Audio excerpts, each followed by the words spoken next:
Already பெர்சன்டேஜை பற்றி ஒரு பேசிக்கான ஒரு வீடியோ பார்த்துருப்போம். இந்த வீடியோவில் ஃபுல் டீட்டெயிலாக பெர்சன்டேஜ் அப்படின்றது எப்படி நம்ம டிஃபைன் பண்ணுறோம் அண்ட் அதை பெர்சன்டேஜாக கொடுத்துருந்தா அதை எப்படி ஃப்ராக்ஷன் வேல்யூவாக கன்வெர்ட் பண்ணுறது அப்படின்றத ஃபுல் டீட்டெயில் எக்ஸ்ப்ளனேஷன் இந்த வீடியோவில் நம்ம பார்க்க போகிறோம். அண்டு கொஞ்சம் செகண்ட் நீங்கள் ஸ்கிப் பண்ணாலும் வீடியோவை ஃபுல்லாக பார்த்துருங்க. கண்டிப்பாக பயங்கர யூஸ்ஃபுல்லாக இருக்கும். ஸோ இப்போ நம்ம வீடியோக்குள்ளே போகலாம்.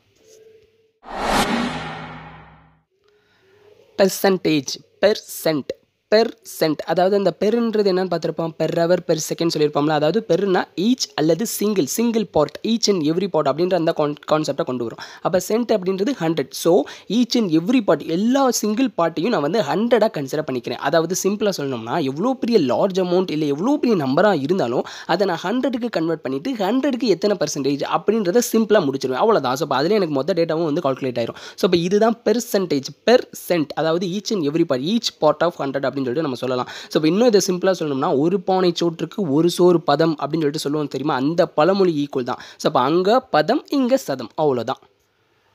How to find the percentage, அதாவது ட்ரெடிஷ்னலாக பெர்சன்டேஜ் கண்டுபிடிக்கிறதுக்கான ஃபார்ம்லாம் என்னென்னு பார்த்தோம்னா இது தான். அதாவது obtained value divided by total value into 100. அதாவது டோட்டல் வேல்யூ யூனிவர்சலாக ஒரு டோட்டல் வேல்யூ 1 அப்படின்னு சொல்லிட்டு இருக்கும். கரெக்டாக? ஸோ இப்போ அந்த வேல்யூக்கு நம்ம கையில் எவ்வளோ வேல்யூ அப்டைன்டு, நம்ம கையில் எவ்வளோ கிடச்சிருக்கு அதில் இருந்து அப்படின்ற அந்த வேல்யூ. ஸோ இப்போ இந்த ரெண்டையும் டிவைட் பண்ணி இன்ட்டு 100, பிகாஸ் எல்லாத்தையும் நம்ம 100க்கு கன்வெர்ட் பண்ணுறோம். 100க்கு எத்தனை அப்படின்ற கான்செப்டை தான் நம்ம பார்க்க போகிறோம். கரெக்டாக? ஸோ இப்போ அதனால தான் நம்ம 100 இன்ட்டு 100 சொல்லிட்டு போடுறோம். ஸோ இப்போ ஒரு சிம்பிளாக ஒரு எக்ஸாம்பிள் பார்க்கலாம். ஸோ இப்போ நான் இப்போ வந்து 10th வந்து 459 அதாவது 459 எடுத்திருக்கேன். இது என்னோட அப்டைன்டு வேல்யூ. அண்டு என்னோட டோட்டல் வேல்யூன்னு பார்க்கும்போது 500. கரெக்டாக? 10th 500 marks. ஓகேவா? So total value and obtained value. So இப்போ இதுக்கு நான் பர்சன்டேஜ்னா டோட்டலாக இது இன்டூ 100. ஸோ இப்போ 100க்கு இதை கன்வெர்ட் பண்ணும்போது எனக்கு ஓவராலாக 10th எனக்கான ஸ்கோர் அதோட பர்சன்டேஜ்னு பார்க்கும்போது 91.8% அப்படின்னு சொல்லிட்டு வரும் 100க்கு. ஸோ இப்போ 100க்குன்னு பார்க்கும்போது ஓவராலாக எனக்கு 91.8% நான் எடுத்திருக்கேன் அப்படின்னு சொல்லிட்டு வரும். ஸோ இப்போ இதில் உங்களுக்கு தெரிஞ்சிரும்ல. ஸோ இப்போ 91% இப்போ கண்டிப்பாக 450க்கு மேலே தான் எடுத்திருப்பேன் அப்படின்ற அந்த ஒரு கால்குலேஷன் மைண்டில் வந்துடும். அவ்வளோதான், சிம்பிள். பட் இதுவுமே எப்படி வந்திருக்கும் ஆக்சுவலாக, இது எப்படி வந்திருக்குன்னு பார்த்தோம்னா டைரக்ட் ப்ரொபோஷனல். அதாவது 500க்கு நான் 459 எடுத்திருக்கேன். அப்போ 100க்கு எத்தனைன்னு பார்க்கணும். சிம்பிள். அப்போ இது டைரக்ட் ப்ரொபோஷனலாக இருக்கிறனால ஸோ இது ரெண்டையும் கிராஸ் மல்டிப்ளை பண்ணுறோம். அதாவது டைரக்ட்ன்ற மீன்ஸ் என்னன்னா, இப்போ நான் 500க்கு எடுக்கிற மார்க்கு கூடுதுன்னா 100க்கான பர்சன்டேஜும் கூடும். 500ல் எடுத்த மார்க்கு கம்மியாகுதுன்னா அப்போ 100க்கானது கம்மியாகும். So direct proportional. ஸோ இது இப்படி இந்த மாதிரி கிராஸ் மல்டிப்ளை பண்ணும்போது அப்போ 500 இன்ட்டு இந்த கொஸ்டின் மார்க்கை நான் எக்ஸ்னு வச்சுக்குவேன் இஸ் ஈக்குவல் டு 450 இன்ட்டு 100 அப்படின்னு போடும்போது எனக்கு 45900 அப்படின்னு சொல்லிட்டு வந்துடும். ஸோ இப்போ இந்த எக்ஸை மட்டும் நான் கண்டுபிடிக்கும் போது எனக்கு இப்படி வந்துடும் 45900 டிவைடட் பை 500 அப்படின்னு சொல்லிட்டு வந்துடும். ஸோ இப்போ இதுக்கான வேல்யூ தான் எது, சிம்பிளாக சொல்லணும்னா இதுக்கான வேல்யூ தான் நம்ம இங்கே கண்டுபிடிச்ச 91.8%. ஸோ இப்படி தான் நார்மல். இப்போ நம்ம ட்ரெடிஷ்னலாக இதை பார்க்குறோம். பட் இது ஆக்சுவலாக இந்த மாதிரி தான் ஃபார்ம் ஆகிருக்கும். இந்த மாதிரி ஃபார்ம் ஆகி தான் நம்ம ட்ரெடிஷ்னலாக ஒரு பர்டிகுலர் ஃபார்மேட்டுக்கு கொண்டு வராங்க. ஸோ அப்போ ஒவ்வொரு தடவையும் நம்ம இப்படியே போட்டு செஞ்சுக்கிட்டு இருக்க முடியும்னு சொல்லிட்டு தான் இது ஒரு பர்டிகுலர் ஃபார்மேட்டில் கொண்டு வராங்க. இது ட்ரெடிஷ்னல் ஃபார்ம்லாம். பட் நம்ம அடுத்து பார்க்க போகிறது ரொம்ப ஷார்ட்கட் ஒரு ட்ரிக் பார்க்க போகிறோம். ஓகேவா? ஸோ இப்போ இது நார்மலாக பர்சன்டேஜ் ஓகே. பட் இதே நம்ம வந்து ஃப்ராக்ஷன் வேல்யூவாக கன்வெர்ட் பண்ணிவிட்டு நம்ம சால்வ் பண்ணும்போது ரொம்ப ஈஸியாக இருக்கும். ஸோ அப்போ அது எப்படின்றத பார்க்கலாம். 1% அப்படின்னு சொல்லிட்டு இருக்குது. ஓகேவா? ஸோ இப்போ இந்த 1%ஐ எப்படி எழுதலாம்? அதாவது நம்ம கையில் total value and obtained value இருக்கும்போது அது ரெண்டுத்தையும் டிவைட் பண்ணி இன்டூ 100 பண்ணும்போது நம்மளுக்கான பர்சன்டேஜ், அதாவது 100க்கு இத்தனை பர்சன்டேஜ் அப்படின்னு சொல்லிட்டு நம்மளுக்கு வரும் அப்படின்னு சொல்லிட்டு பார்த்தோம். கரெக்டாக? பட் இங்கே கொடுக்குறதே பர்சன்டேஜ்லேயே கொடுத்துட்டாங்க. அப்போ அதை நார்மல் ஃப்ராக்ஷனாக நம்ம எப்படி கொண்டு வரலாம், நார்மல் ஃபார்முக்கு எப்படி கொண்டு வரலாம்? ரொம்ப சிம்பிள். இப்போ நம்ம பர்சன்டேஜாக எடுத்திருக்கோம்ல, இந்த பர்சன்டேஜாக எடுத்தது கண்டிப்பாக 100க்கு தான் எடுத்திருப்போம். கண்டிப்பாக 100 தான் எடுத்திருப்போம். அப்போது 100 மேலே 1, சிம்பிள். 1/100 இதுதான் 1%. அதாவது 100ல் ஒரு பங்கு, அதுதான் 1%. உங்களுக்கு புரியும் நினைக்கிறேன். அப்போ இந்த இடத்துல என்ன நடக்கும்? இந்த 100 அப்படின்றதா டோட்டல் வேல்யூவாக இருக்கும். அண்டு அந்த மேலே இருக்க 1 தான் நம்மளுக்கான அப்டைன்டு வேல்யூவாக இருக்கும். ஸோ தப்பித்தவறின்ற மீன்ஸ் இங்கே இன்ட்டு பண்ணிட்டோன்னா இது பர்சன்டேஜுக்கு கன்வெர்ட் ஆயிரும். ஸோ இப்போ இந்த 1% அந்த ஃபார்முக்கு வந்துடும். பட் நம்ம இன்ட்டு 100 பண்ண போகிறதில்ல. பிகாஸ் நம்ம வந்து ஆல்ரெடி பர்சன்டேஜாக இருக்கிறத தான் நம்ம நார்மல் ஃப்ராக்ஷனுக்கு கொண்டு வரோம். ஸோ 1/100 தான் இஸ் ஈக்குவல் டு 1%. அதாவது 100ல் ஒரு பார்ட்டு, அதுதான் 1% அப்படின்றதுக்கான அர்த்தம். ஸோ இப்போ இது 2% என்னது? அதே சிம்பிள் தான். அதாவது 100ல் 2 பார்ட்டு, 100க்கு 2 இப்படி தான் பார்க்கணும். 2/100ன்னு சொல்லிட்டு நம்ம நார்மலாக பேசலாம். பட் நம்மளோட அண்டர்ஸ்டாண்டிங் எப்படி இருக்குன்னா 100ல் 2 பார்ட்டு. அப்போ 100ல் 2 பார்ட்னா இது ஆக்சுவலாக எப்படி எழுதலாம்? இதையும் நம்ம வந்து சிம்பிளிஃபை பண்ணோம் அப்படின்னா 1/50. அப்போ 100ல் 2னா 50க்கு 1 தானே. ஸோ இந்த கான்செப்ட் தான். இப்படி நம்ம ஒவ்வொன்றா அதாவது 100ன்னு மட்டும் வச்சு பார்க்காம 50 இன்னும் போச்சுன்னா 25 20 எல்லாத்துக்கும் வச்சு பார்க்கணும். ஸோ இப்போ 100க்கு 2னா அப்போ 50க்கு 1 தான் இருக்கும். Simple concept. ஸோ இப்போ நம்ம இங்கே பார்த்த மாதிரி தான் 1% அப்படின்னா 1/100 அதாவது 100ல் ஒரு பங்கு அண்ட் 2% 1/50 அதாவது 100ல் 2 பங்கு அதை நம்ம 1/50ன்னு எழுதிக்கலாம். ஸோ இப்போ இந்த மாதிரி ஓவராலாக ஸ்டாண்டர்டாக அண்டு ரிப்பீட்டடாக வரக்கூடிய பெர்சன்டேஜோட ஃப்ராக்ஷன் வேல்யூஸ் வந்து இங்கே நம்ம பார்க்குறோம். ஓகேவா? ஸோ இப்போ இதுதான். ஸோ முடிஞ்ச வரைக்கும் இது எல்லாத்தையும் வந்து நீங்கள் மெமரைஸ் பண்ணி வச்சுக்கிறது ரொம்பவே நல்லது. ஸோ இப்போ கான்செப்ட் ஓரியன்டாக இதை நம்ம எப்படி டிஃபைன் பண்ணுறோம் அண்டு பெர்சன்டேஜாக இருந்துச்சுன்னா அது எப்படி ஃப்ராக்ஷன் வேல்யூ கொண்டு வரும், இல்லை நார்மல் ஃபார்மில் இருக்கிறத எப்படி பெர்சன்டேஜாக கொண்டு வரும், பெர்சன்டேஜுக்கு எப்படி மாற்றுறோம் அப்படின்ற ஒரு புரிதல் கண்டிப்பாக உங்களுக்கு இருந்திருக்கும் இப்போ இந்த வீடியோ பார்த்ததுல இருந்து. பட் இருந்தாலும் இது நீங்கள் மெமரைஸ் பண்ணி வச்சுக்கிறது ரொம்ப நல்லது. இப்போ ஃபார் எக்ஸாம்பிளுக்கு இப்போ நான் வந்து 80%ன்னு சொல்லும்போது நான் 80/100 போட்டுட்டு நான் 4/5 அதாவது ஜஸ்ட் இது சிம்பிளாக தானே இருக்குது 4/5 அடிச்சு கொடுத்துட்டு நான் சொல்லிடலாம், ஈஸியாக நான் எடுத்துடலாம். பட் இது இப்போ இந்த வேல்யூ எடுத்துக்கோ, இந்த டெசிமல் பர்சன்டேஜ்னு எடுக்கும்போது 16.66% சொல்லும்போது இதை நான் உட்காந்து நான் அடிச்சு கொடுத்துக்கிட்டு இருந்தேன்னா அது ரொம்ப லென்த்தி ப்ராசஸாக போகும். ஸோ இப்போ அதுக்கு நான் ஜஸ்ட் இதோட ஃப்ராக்ஷன் வேல்யூ 1/6 அப்படின்னு சொல்லிட்டு நான் வந்து மெமரைஸ் பண்ணி வச்சுக்குவேன். ஸோ இப்போ இந்த மெமரைஸ் பண்ணுறதுலையுமே பெரிய டிஃபிகல்ட்டிஸ் கண்டிப்பாக இருக்காது. இங்கே பார்த்தோம்னா இங்கே 20% அதாவது 5ஓட சீரிஸ் 1/5 2/5. ஸோ அப்போ 1/5ன்னு சொல்லும்போது ஈஸியாக 20%, 2/5 அப்படின்றது 40, 3/5ன்றது 60, 4/5 அதாவது இது உங்களுக்கு புரியுதா, ஒரு ஆர்டரை ஃபாலோ பண்ணுது. அதாவது இந்த இடத்துல 5 அப்படின்றது 100 ஆக்ட் ஆகுது. ஸோ அதாவது நம்ம 100 வந்து 5 பார்ட்டாக பிரிச்சுக்கிறோம். அப்படி தான். அப்போ 100 5 பார்ட்டாக பிரித்தோம்னா அப்போ ஒரு பார்ட் என்ன வரும், 20ன்னு வரும். கரெக்டாக? ஸோ அப்போ ஒரு பார்ட் 20னா அப்போ 2 பார்ட் என்னது 40. ஸோ அப்போனா 2/5னா 40ன்னு புரிஞ்சுக்கலாம். 3 பார்ட்னா 60, அப்போ 3/5னா 60. ஸோ இப்படி தான். இப்படி நம்ம ஈஸியாக இந்த மாதிரி நம்ம மெமரைஸ் பண்ணி வச்சுக்கலாம். இது மறந்தும் போகாது. ஸோ அப்போ 5ஓட சீரிஸ் முடிஞ்சா அடுத்து 4 அதாவது 4 மீன்ஸ் 1/4 அதே மாதிரி தான்.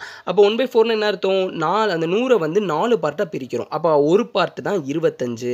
அப்போ 1/4ன்னு சொல்லும்போது நான் 25% சொல்லிடுவேன். 2/4னா என்ன அர்த்தம், அதே நம்ம 2/4 1/2ன்னு எழுதலாம். அப்போ வந்து ஹாஃப் தான்.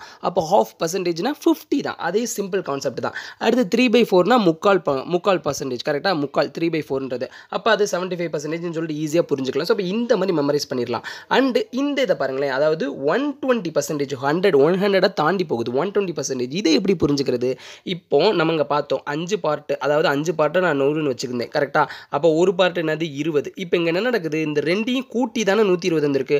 அப்போ இது ரெண்டையும் கூட்டி நான் 6ன்னு போட்டுருவேன். கரெக்டாக? 5 + 1 6ன்னு போட்டுருவேன். அண்டு இது ஓவராலாக நம்ம எதுக்கு பார்க்குறோம், 5 100க்கு தான் பார்க்குறோம். ஸோ 6/5 இப்படி தான் நான் கொண்டு வரேன். பட் இதை கொண்டு வரதெல்லாம் ஓகே தான். பட் இதை நம்ம டக்குன்னு அவ்வளோ ஸ்பீடில் நம்ம யோசிக்கணும் அப்படின்ற பட்சத்தில் அதை நம்ம மெமரைஸ் பண்ணி வச்சுக்கிறது ரொம்பவே நல்லது. அப்போ 120% அப்படின்னா 6/5, 140% அப்படின்னு சொல்லும்போது 7/5. ஸோ சேம் இதே ஐடியாலஜியை ஃபாலோ பண்ணோம்னா ஈஸியாக மெமரைஸ் பண்ணிக்கலாம்.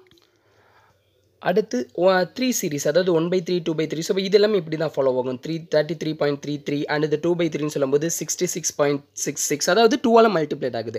அடுத்து 3/3ன்னு சொல்லும்போது 99.99% அது கிட்டத்தட்ட 100க்கு நியரஸ்ட்டாக தான் இருக்கும் 100%க்கு. அண்டு 133னா அண்டு நம்ம இங்கே பார்த்த மாதிரி தான் 1 கூடுது. இங்கே 120%ல் பார்த்தோம்னா 1 கூடுச்சுல, அதே மாதிரி தான் இங்கே 1 கூடி இருக்குது. 133.33னா அப்போ ஆல்ரெடி 3 இருந்துச்சு, அப்போ 1 கூடுச்சுன்னா 4/3 இப்படி புரிஞ்சுக்கலாம். அண்டு 1/6 அதாவது 6 சீரிஸ் ரொம்பவே ஈஸியாக இருக்கும். ஸோ இப்போ நல்லா பாருங்களேன், 6 சீரிஸில் இந்த 2 மட்டும் நீங்கள் மெமரைஸ் பண்ணாலே போதும். மித்த எல்லாமே ஆட்டோமேட்டிக்காக நீங்கள் படித்தது. இப்போ 1/6 அடுத்து 2/6ன்னு பார்த்தோம்னா அது என்னது, ஆக்சுவலாக 1/3 தான். 1/3க்கு ஆல்ரெடி இங்கே இருக்குது. அடுத்து 3/6ன்னு வரும். 3/6க்கு என்ன அர்த்தம், அது 3/6ன்னு சொல்லும்போது அது 1/2 தான். 1/2க்கு ஆல்ரெடி பார்த்தோம் 0.5% அப்படின்னு சொல்லிட்டு பார்த்தோம். கரெக்டாக? அண்டு 4/6 அப்படின்றது என்னது, 4/6 வேறு ஒன்றும் இல்லை 2/3 தான். ஸோ இப்போ இது எல்லாமே ஆல்ரெடி இங்கே ஃபாலோ ஆயிடுச்சு, ஆல்ரெடி நம்ம பார்த்ததுல இருக்கும். அண்டு ரிமைனிங் 5/6ன்னு பார்க்கும்போது 83.33% அப்படின்னு சொல்லிட்டு வந்துடும். அவ்வளோதான். அண்டு 7ஓட சீரிஸ்ன்னு பார்த்தோம்னா அது எல்லாமே 14ஓட மல்டிபிள்ஸாக இருக்கும். உங்களுக்கு ஒரு ஐடியா கிடைக்கும்னு நினைக்கிறேன். கிட்டத்தட்ட 14ஓட மல்டிபிள்ஸ்க்கு நியரஸ்ட்டாக தான் இருக்கும். இங்கே பாருங்களேன், 1/7 சொல்லும்போது 14.28. அடுத்து 2/7 சொல்லும்போது 28.57. அதாவது 1 14s are 14, 2 14s are 28, 3 14s are 42. So இப்போ 3ன்னு சொல்லும்போது 42, 4ன்னு சொல்லும்போது 56, அந்த 56க்கு நியரஸ்ட்டாக 57 வந்தது. அவ்வளோதான். அடுத்து 5ன்னு சொல்லும்போது 70 வரணும், இங்கே 71. சிம்பிள். அப்போனா அந்த 7 அப்படின்றது சீரிஸ் ஆரம்பிக்கிறது 14ஓட மல்டிபிள்ஸாக இருக்கிற பர்சன்டேஜுக்கு கன்ஃபார்ம் ஆகும். ஓகேவா? ஸோ இப்போ இந்த எப்படி டெசிமல் அந்த பர்சன்டேஜை வந்து இந்த மாதிரி நீங்கள் மெமரைஸ் பண்ணி வச்சுக்கலாம். அடுத்து 8ஓட சீரிஸ் 1/8ன்னு சொல்லும்போது 12.5% வரும். ஸோ இப்போ 12.5% எப்படி எழுதிக்கலாம் நம்ம ஆல்ரெடி பார்த்துருப்போம். 25 / 2 தான் 12.5 எழுதியிருப்போம் கரெக்டாக. ஸோ அப்போ 25% என்னது ஆல்ரெடி நம்மளுக்கு வந்து 1/4 தெரியும். அப்போ அந்த 1/4 பாதி தானே, அப்போ 1/4 பாதி 1/8 இப்படி புரிஞ்சுக்கலாம் ஓகேவா. ஸோ அப்போ அதே மாதிரி 37.5% என்னது, அது வந்து 75% பாதி தான் கரெக்டாக. அப்போ 75% என்னது 3/4, அப்போ 3/4 டிவைடட் பை 2 அப்போனா 3/8. அண்ட் 62.5% எதோட பாதி 125. ஆமாம் 125 பாதி. அப்போ 125 பாதினா என்ன அர்த்தம், 5/4 தான் 125. அப்போ அதுக்கு பாதினா 5/8 அவ்வளோதான். ஸோ அப்போ இப்படி நம்ம புரிஞ்சுக்கலாம். சேம் இதே மாதிரி தான் இங்கேயும் பண்ணுறோம், ஃபாலோ பண்ணுறோம். ஸோ அப்போ 8ஓட சீரிஸ் முடிஞ்சிடும். அடுத்து 9ஓட சீரிஸும் 11ஓட சீரிஸ் 10ஓட சீரிஸ் 10th அந்த 1/10ன்றது ஆல்ரெடி இங்கேயே இருக்கும். அது ரொம்ப ரொம்ப ஈஸி, அதில் பிரச்சனையே இருக்காது. பட் இந்த 9ஓட சீரிஸும் 11ஓட சீரிஸும் அவ்வளோ ஈஸியாக இருக்கும். அது பார்க்கவே ஒரு மிராக்கிள் மாதிரி இருக்கும். ஸோ இப்போ எப்படின்னு பார்த்தோம்னா, இப்போ நல்லா பாருங்கள், 1/9 சொல்கிறேன். அப்போ அதோட பெர்சன்டேஜ் வேல்யூன்னு பார்க்கும்போது 11.11% வரும். சாரி 11.11%. 2/9 சொல்லும்போது அப்படி இதோட மல்டிபிள் 22.22%. 3/9 சொல்லும்போது அது அப்படியே 3ஓட மல்டிபிள் 33.33%. இங்கே பார்த்தீங்கன்னா 9ஓட சீரிஸ் போகும்போது ஃபாலோ ஆகும்போது எனக்கு 11ஓட மல்டிபிள்ஸாக வரும்.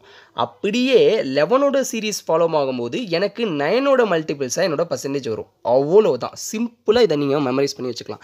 ஸோ 1/9 சொல்லும்போது 11.11, இங்கே 1/11 சொல்லும்போது 9.09%. 2/11னா அப்போ 2ஆல் மல்டிப்ளை பண்ணிக்கணும்.